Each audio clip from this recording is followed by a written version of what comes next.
ঈমান এমন একটা দৌলত, এই দৌলতটা কারো মাঝে থাকলে দুনিয়া যদি নাও থাকে তার দাম আছে। এই ঈমান যদি কারো মাঝে না থাকে দুনিয়ার সব আছে কিন্তু তার দাম আল্লাহর কাছে নাই। তাহলে এমন দামি একটা জিনিস বলুন তো দেখি, এই দামি জিনিসটা হাজারীবাগ বাজার থেকে কিনতে পাওয়া যায়? যদি বলেন খোলামোড়া থেকে কিনতে পাওয়া যাবে? দাবি করে পাওয়া যাবে? মুমিন কি দাবি করলে হওয়া যায়? সার্টিফিকেটের মধ্যে যদি আপনার মুমিন নাম থাকে আপনি মুমিন হয়ে যাবেন? হ্যাঁ, আপনার পাসপোর্টের মধ্যে মুমিন লেখা আছে, মুমিন হয়ে যাবেন? আপনার আইডি কার্ডের মধ্যে আপনার মুমিন নাম লেখা আছে, মুমিন হয়ে যাবেন? না, এটা হলো এমন একটা বস্তু, এটা দাবি করে নেওয়া যায় না, দাবি করে অর্জন করা যায় না। রাসূলুল্লাহ সাল্লাল্লাহু আলাইহি ওয়াসাল্লামের আদেশ অনুযায়ী, রব্বুল আলামিনের কালাম অনুযায়ী, রব্বুল আলামিনের ফর্মুলা অনুযায়ী আমি আমার 3.5 হাত বডিটাকে যখন সাজাবো তখন আমার আপনার দাবি করতে হবে না। দাবি করা ছাড়াই রব্বুল আলামিন আমাকে আপনাকে মুমিন বলে আল্লাহর কুদরতি খাতায় লিখে দিবে। সুবহানাল্লাহ। হ্যাঁ, হাসরের ময়দানে আমি যখন পুলসিরাতের পুল পার হব, আমি যদি মুমিন হই, ঈমানি নূর যদি আমার মধ্যে থাকে, তখন নিচে থাকবে জাহান্নাম, ওপান্তে থাকবে জান্নাত। জাহান্নামের জবান করে বলবে, আসরি ইয়া মুমিন, ও মুমিন, দৌড়ে পুলসিরাতের পুল পার হয়ে যা, ফাইন্না নূরাকা আতফা নারি, তোর নূরের যে ঈমানের যে আলো আছে, এই আলো আমি জাহান্নামের আগুনকে নিভাইয়া দিচ্ছে, দৌড়ে চলে যা। জাহান্নামও মুমিনকে জাহান্নামে রাখতে চাইবে না। সুবহানাল্লাহ, এমন একটা দৌলত। তাহলে যে জিনিসের দাম বেশি হয় ওই জিনিসের কদর করতে হয় কি হয় না?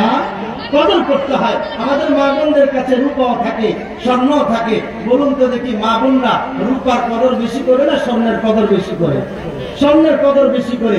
এমনকি স্বর্ণ যদি কখনো ডিসকালার হয়ে যায়, স্বর্ণকারের দোকানে নেওয়া যায় যেন কালারটা নতুন করে আনা যায়, অথবা হুইল পাউডার সাবান দিয়া, নিজের দাঁত মাজার ব্রাশ দিয়া সুন্দর করে ভালোভাবে ঘষে ঘষে ধোয় যেন আগের পুরাতন কালারটা শেষ হয়ে নতুন কালারে আসে। কি কারণে? স্বর্ণ পুরান হলে ভালো দেখায় না। ঠিক তেমনি ভাবে মুমিন মুসলমান ঈমান যদি পুরান হয়ে যায় ভালো দেখায় না।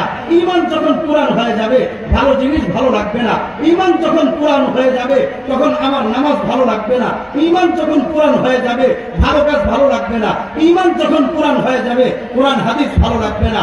ঈমান যখন পুরান হয়ে যাবে আলেম ভালো লাগবে না।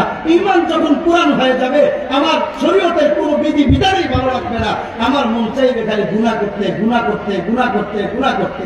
এই কথাটাই রাসূলুল্লাহ জবানে আছে। রাসূলুল্লাহ সাল্লাল্লাহু আলাইহি ওয়াসাল্লাম বলেন, ইন্নাল ঈমান লা ইয়াখলাকু ফি জাওফি আহাদিকুম কামা ইয়াখলাকু সাউব।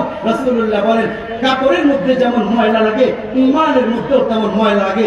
রাসূলুল্লাহকে জিজ্ঞেস করা হয়েছে, ঈমানের ময়লা বুঝবো কেমনে? কাপড়ের ময়লা তো দেখাও যায়, বুঝাও যায়, চিনাও যায়, বলাও যায় যে কাপড়ে ময়লা লাগছে, দেখা যায় ময়লা লাগছে, বুঝা যায় ময়লা লাগছে। কিন্তু ঈমানের ময়লা দেখা যায় না, বুঝা যায়। দেখা যায় না, বুঝা যায়। কেমনে বুঝা যায়? রাসূলুল্লাহকে জিজ্ঞেস করা হয়েছে, ঈমান আছে না নাই কেমনে বুঝবো? ময়লা যুক্ত না ময়লা মুক্ত? রাসূলুল্লাহকে জিজ্ঞেস করা হয়েছে। দিলা ইয়া রাসূলুল্লাহ মাল ঈমান? নবী বলতেছেন, ইদা সারওয়াতকা হাসানাতুক ওয়া সাআতকা সাইয়্যাতুক ফাআনতা মুমিন। যদি ময়লা লাগে, যদি ঈমানের মধ্যে ময়লা লাগে তাহলে ভালো কাজ ভালো লাগবে, ভালো লাগবে না, খারাপ কাজ ভালো লাগবে। আর যদি ঈমানটা পরিপূর্ণ নতুন থাকে, ভালো থাকে, আল্লাহর পছন্দনীয় অনুযায়ী থাকে, তখন খারাপ কাজটা খারাপ লাগবে, হ্যাঁ, ভালো কাজটা ভালো লাগবে। আর যদি আল্লাহর পছন্দনীয় অনুযায়ী না হয় তাহলে খারাপ কাজটাই আমার বেশি ভালো লাগবে, ভালো কাজ ভালো লাগবে না।